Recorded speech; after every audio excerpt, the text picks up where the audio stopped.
Welcome back to Braille's channel. Nagbabalik po tayong muli para sa panibagong kaalaman na para po sa inyo. Kamustahin po natin ang lahat ng SSS pensioners po natin kung nakakuha na po ba lahat ng kanilang 13-month pay at December pension. Alam niyo po ba na may isa pang good news na para po sa inyo? Dahil pwede na po nating makuha ng advance ang ating pension. Kung paano? Ayan po ang ating ibabahagi sa inyo ngayong araw, but before po tayo mag-start sa ating topic, kung bago ka pa lang sa aking channel, please do kindly subscribe, like, and share na din sa ating mga kaibigan, kaanak o kapwa po nating pensioners at please share na din sa ating mga social media accounts para mas marami pa ang makaalam ng good news na ito. With no further ado, let's begin na po sa ating topic. Wow, good news! Para sa ating mga SSS pensioners. SSS offers now the 3 months advance pension. Kung paano at kung sino-sino ang pwedeng mag-apply. Buong detalye alamin.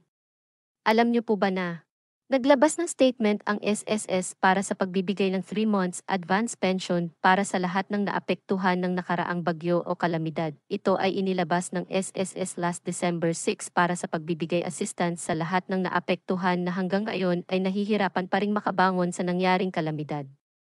Ang lahat ng pensioners na naapektuhan at nasa state of calamity noong panahon ng Bagyong Christine, Marce, Nika, Ophel at Bagyong Pepito. Kung paano narito ang buong detalye. Sino-sino nga ba ang pwedeng makapag-avail ng 3 months advance pension? Sila po ay ang lahat ng SSS retirement pensioners, kasama po rito ang naninirahan dito sa Pinas at maging sa ibang bansa. At ang lahat ng mga partial disability pensioners, narito po ang mga areas na kabilang sa naapektuhan ng kalamidad. Due to Typhoon Christine, ang mga areas na kasama ay ang Dagupan, Bani and Andain Pangasinan, Ilagan and Rojas in Isabela, provinces of Cavite, Laguna, Batangas and Quezon, Cardona. And Binangonan, Rizal, Puerto Galera, Nahujan, Victoria, Pola, Socorro, Pinamalayan, Mansalay, Bulalakaw, San Pedro in Oriental Mindoro, Paluan and Looc in Occidental Mindoro, provinces of Albay, Camarines Sur, Catanduanes, Camarines Norte, and Sorsogon, Naga City, Cataingan and San Fernando in Masbate, Calbayog, Samar, Jipapad, Artech, San Policarpio, Oras, Masilog, Dolores, Canavid, Taft, Sulat, San Julian, Borongan and Mayodolong in Eastern Samar, Magnet, Cotabato, Alfono. Lista, Posha, Ifugao, and Quezon City in National Capital Region, samantala ang mga lugar na naapektuhan ng Bagyong Nika, Ophel at Pepito ay ang sumusunod, Quirino and Mountain Province, Santiago and Cabagan in Isabela, Bagao, Cagayan, Dilasad, Aurora, and Aguinaldo at Ifugao. At ang mga lugar na nagdeklara ng state of calamity due to Typhoon Marce ay ang Pagudpud, Ilocos Norte, including Bugi, Gonzaga, Sanchez Mira, Apari, and Claveria in Cagayan. Kung kabilang po kayo sa mga lugar na nabanggit ay qualified po tayo na makapag-avail ng 3 months advance pension. Ang tanong paano ba? Una ay alamin po muna natin ang mga qualifying conditions at first dapat ay nakatira po tayo sa mga lugar na nabanggit natin. Pangalawa, wala pong existing pensioners loan for retirement pensioners. Pangatlo, previous advance pension application that's still in pending can apply pa rin po sa advance pension. At disability pensioners can receive the remaining pension in advance. Paano nga ba mag-apply? At first, kailangan po muna natin na kumuha ng application for assistance due to calamity disaster form sa ating barangay para sa Calamity Area Declaration. If wala o ayaw pumirma ng barangay captain, ay pwede po natin papirmahan ang form sa DSWD or ADRRMC. Once hawak nyo na po yan, ay ready na po tayo mag-apply.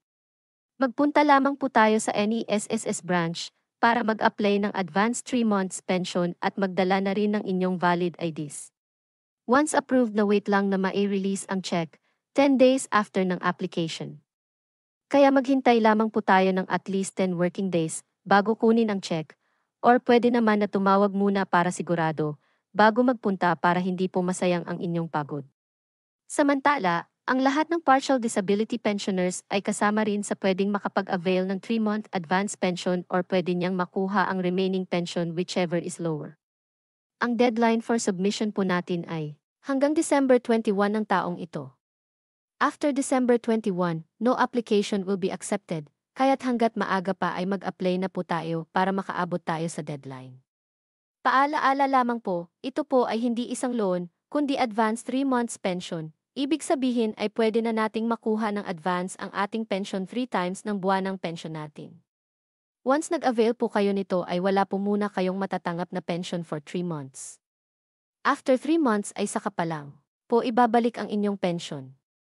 Kung sa tingin nyo po ay kailangan nyo ng mas malaking halaga ay pwede po tayong makapag-avail ng pensioner's loan. May video po tayo patungkol dito, pwede nyo itong panoorin. Kung sa tingin po natin ay hindi pa naman kailangan at may nakuha pa naman tayong 13-month pay at December pension, ay wag na po muna tayong mag-avail ng advance pension para monthly ay may natatanggap pa rin po tayong benefits para sa monthly expenses po natin. That's it. Naway makatulong po ito sa lahat ng ating mga SSS pensioners. Manatili po kayong nakatutok sa aking channel para sa mga latest updates at impormasyon na para po sa inyo. Marami pong salamat and advance Merry Christmas po sa inyong lahat. God bless always.